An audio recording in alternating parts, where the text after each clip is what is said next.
Boone, the people are drafting right now. The clocks are ticking. Things are happening. What is your final piece of draft advice for the folks at home? This is one that I've had to remind myself of a few times during drafts, and that's don't be worried about taking too many rookies this year. And in past years, I think I would have been, but this year's rookie class is so good. And I wanted to bring this up because I think often, and especially drafting in my home leagues and, friends who maybe aren't as dialed into this stuff, I see them in drafts get a little bit scared when they see a name that, they haven't seen that player prove themselves on the NFL stage before. So they get a little worried and they end up going back to the old faithfuls, right? The guys that they've seen produce in the past, maybe some older players that are well over the hump and on the decline. And yet this year's rookie class is just so solid. In some of my drafts, in the first 6-7 rounds, I'll look at my team and realize I've drafted 4 or 5 rookies already. And there's a moment of wait a minute, this is a terrible idea, right? What am I doing? And then you look at the names and it's Ashton Genty and Marion Hampton and Travion Henderson and, McMillan and all these guys that are up near the top that I think are going to come in and be able to produce right away and be very strong fantasy assets for teams in redraft and in dynasty. So, we can go through the positions here, Harmon, like I'm doing. Quarterback's the one where, unless you're in a super flex league, a 2-quarterback league, you don't really have to worry about quarterback when it comes to rookies this year. I do think that Cam Ward and at some point Jackson Dart are going to be pretty valuable guys, second quarterbacks, maybe even some bye week fill-ins in 1-quarterback league. So we'll be talking about those guys as waiver wire pickups in the middle of the season when we're dealing with bye weeks and that. But when you look at the other positions, like running back, Ashton Genty, okay, so he's a great prospect going to an offense with Chip Kelly calling the show. It's going to be up-tempo. They want to build things around him. Totally worthy of going at that 1-2 turn. Marion Hampton, you and I have talked about a player who is so talented, who's going to a team that, yes, it's unfortunate that Rashawn Slater is going to be out for the year, but that offense wants to run the ball. Greg Roman, Harbaugh, they are going to run the ball, and they had success doing it with J.K. Dobbins last season. J.K. Dobbins, through the first 11 weeks, was the RB14 in fantasy points per game.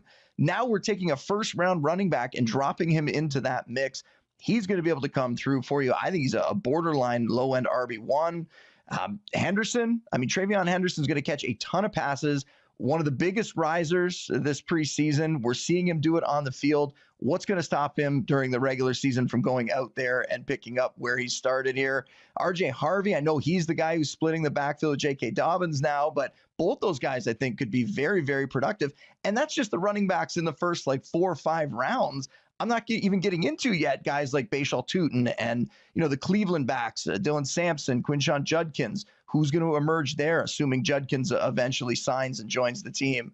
Woody Marks, Ollie Gordon. We went over these guys on a dynasty segment that we did, several weeks ago now, where we went through all these rookie running backs, and you laughed that we talked about 27 different guys.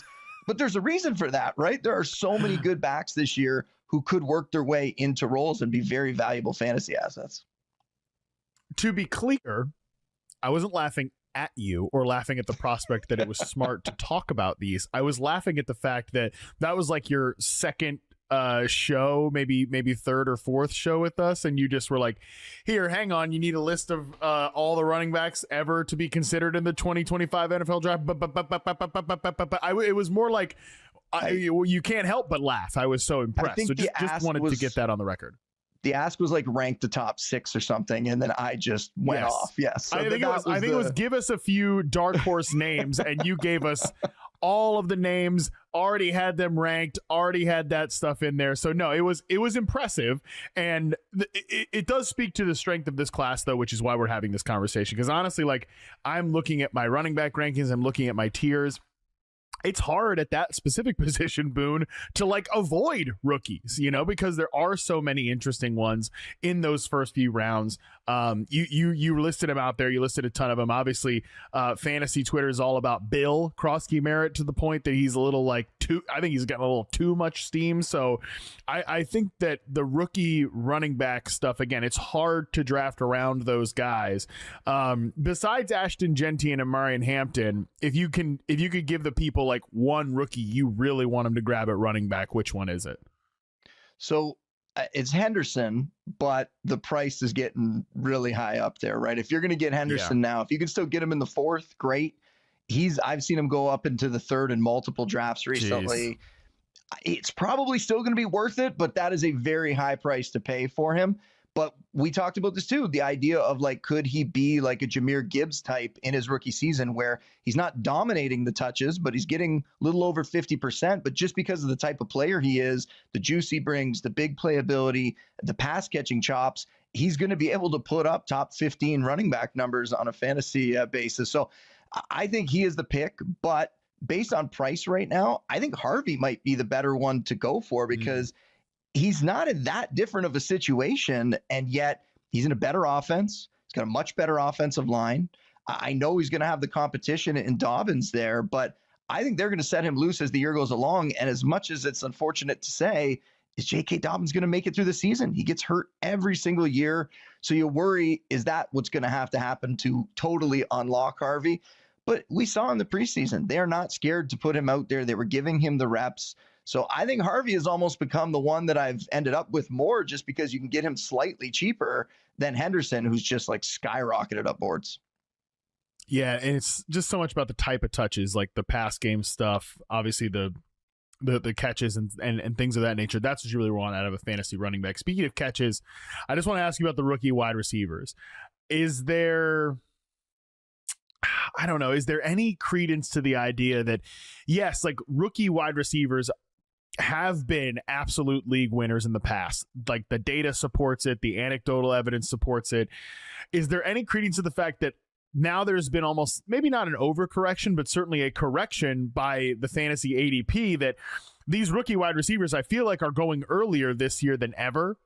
Maybe not to the degree of like how high Marvin Harrison Jr. went last year, anything like that. But some of these guys like Egbuka and Golden have risen up to the point where maybe the juice isn't worth the squeeze at this point. Because typically, Boone, we talk about, the post-buy rookie bump for the rookie wide receivers. Some of these guys, you're not waiting on that. You're needing that to happen right away. Is there any credence to that fact, or are rookies still clearly like they've got to be a part of your draft plan at the wide receiver position? I think they have to be a part of it. And you mentioned it, right? It's not the great expectations that came with Marvin Harrison and Malik Neighbors. And unfortunately, only one of those guys met those expectations. But you don't have to pay up to get these guys in the second, third, or at times first round last year. You're getting McMillan in the fourth, fifth round. I think the fact, too, that there's been some injuries in this group, like Travis Hunter's dealt with a shoulder injury. McMillan's dealing with an injury right now. That might have actually helped hold back some of these ADPs from getting a little bit higher. I really think if Travis Hunter was out there the whole preseason, you're telling me he wouldn't have made a few highlight plays that we all would have been talking about, and we wouldn't have seen his ADP rise a couple more rounds? Like, that's the kind of player that this guy is. Super fun, and yet he can still be had in like the sixth round or so. I know Egbuka is the one that's like definitely creeping up there, and you got to get him in like the sixth, seventh, like that's where he's going now. And you're probably going to miss out on him if you try to wait and you play that game. But again, he is going to hit the ground running here. He is going into an offense where the player that he kind of is most similar to is probably not going to be around early in the season. And just the hype around him, I told you this, I think it's more hype than I've ever seen a rookie get, like any rookie ever. It's just everything has been so positive for him, on top of the fact that Godwin's injured, that Jalen McMillan is now hurt and on IR. And then Golden, he's somebody that I wasn't as high on initially, but he played very well in the preseason. He got a lot of praise. And then you just look at his situation, like who's the guy stepping up there? Jaden Reed's been injured. So what's Jaden Reed going to be able to do early in the season? Is he even going to be out there week one? They're saying that, yes, he should be ready to go, but we don't know that for sure. And meanwhile, Golden's making plays, and Golden was a guy they invested very heavily in. So I really think all four of those guys are targets for me, and I would be willing to take multiple of them on the same team, even though that seems like such a risky strategy. All right, you've got one last piece of advice here for the folks that is not rookie related, but just general running back stuff. Let it rip here, Boone. It can be rookie related, I guess. If you want to go rookies with this, I'm not against it, but I've said this for a while. Make sure that you get two running backs in the first 4 or 5 rounds. And I bring this up because it also goes against kind of the strategy that I've had in recent years where I've gone more hero RB.